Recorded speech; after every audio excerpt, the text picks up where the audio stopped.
Hola, vamos a ver lo que es punto de acumulación.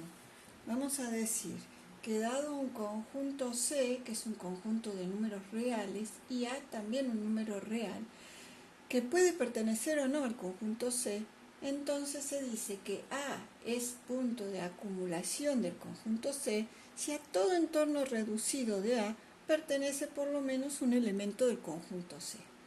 A es punto de acumulación, entonces, ahora simbólicamente, de un conjunto C, si para todo entorno reducido del punto A existe X que pertenece al entorno reducido de A y X también pertenece al conjunto C. O sea que quiere decir que hay una intersección entre el entorno reducido de A y los elementos del conjunto C.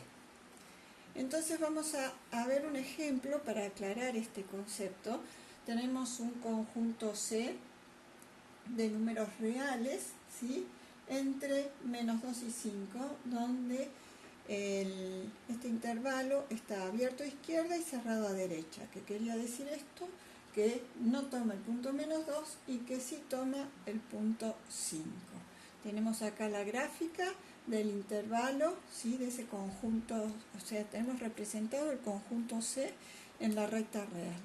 Entonces, analicemos primero si el extremo menos 2 pertenece, no pertenece al conjunto C porque no está tomado, pero vamos a ver si es punto de acumulación. Entonces, si tomamos un entorno reducido de 2, tenemos que preguntarnos si ese entorno reducido de 2 pertenecen elementos del conjunto C. Si miramos, ¿sí?, al tomar esto, a izquierda no, pero a derecha, ¿qué pasa? Entre menos 2 y ese entorno que estoy tomando, sí pertenecen elementos del conjunto C. Entonces vamos a decir que el punto menos 2 es punto de acumulación. Si analizamos el extremo derecho en el punto 5 y tomamos un entorno reducido de 5, ¿sí?, más grande o más pequeño, ¿qué es lo que va a ocurrir con cualquiera de esos entornos reducidos que tome? Siempre recordemos que el entorno reducido, ¿qué significa? Que no estoy tomando, ¿qué cosa? Ese punto, el 5, ¿sí? No estoy tomando el mismo punto, pero sí tengo un entorno de ese punto. Entonces, ¿pertenecen elementos del conjunto C o no a este entorno reducido? Sí, todos estos elementos pertenecen. Entonces, ¿qué quiere decir eso? Que el punto 5 es punto de acumulación. Entonces, lo mismo va a ocurrir ¿dónde? En todos estos puntos, ¿sí?, entre menos 2 y 5. Entonces, todos esos puntos son de acumulación. Entonces, ¿qué podemos decir? Que en el conjunto C todos sus puntos son de acumulación. Si analizáramos el conjunto C, pero ahora con 3, 10, tomando ambos extremos, ¿sí?, intervalo 3, 10, tomando ambos extremos, ¿qué va a ocurrir? También todos sus puntos son de acumulación.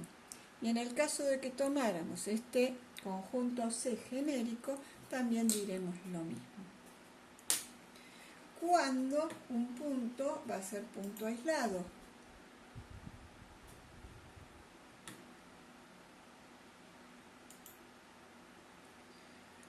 Y un punto va a ser aislado en realidad cuando no sea de acumulación. Veamos la definición. Vamos a decir que C es un conjunto de números reales. A es un número real que pertenece al conjunto C. Entonces, A va a ser punto aislado del conjunto C si existe algún entorno reducido de A al cual no pertenece ningún elemento del conjunto C. Veamos este ejemplo. Tenemos un valor X igual a 0 y además los X mayores que 2. Acá tenemos la representación gráfica de ese conjunto C. Entonces, si analizamos, por ejemplo, si 0 es punto aislado o no, si tomamos un entorno reducido de 0, ¿qué va a ocurrir? ¿Pertenece a algún elemento del conjunto C? Recordemos que cuando tomamos entorno reducido no consideramos el punto 0. Entonces, tomamos el entorno reducido. ¿Pertenece a algún elemento del conjunto C? No, no pertenece. Entonces el punto 0 es punto aislado. Si analizamos de la misma forma, ¿sí? Ya aprendimos en la diapositiva anterior qué pasaba, que no importaba si el conjunto era abierto o cerrado en un número, que iba a ocurrir. Ese punto iba a ser de acumulación, como también lo van a ser todos los valores mayores que 2.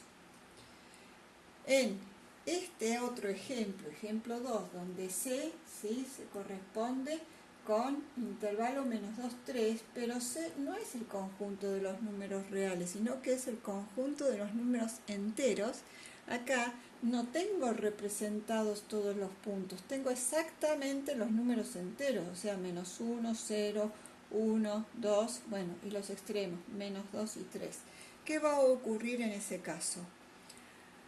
Vamos a tener que va a existir algún entorno reducido del punto, cualquiera que tomemos, ¿sí?, de todos esos, al cual no va a pertenecer ningún elemento del conjunto de los números enteros, siempre que tomemos ¿qué cosa?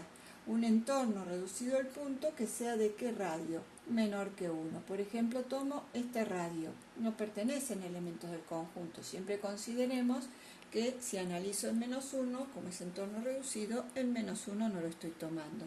Entonces, ¿qué pasa acá? No pertenecen elementos del conjunto. Lo mismo va a ocurrir con el 0, lo mismo va a ocurrir con el 1, con el 2, con el 3, ¿sí? No perder de vista que estamos representando ahí el conjunto C, que es de números enteros. Entonces, no hay números del conjunto entre menos 2 y menos 1 y 0, etc. Nos vemos.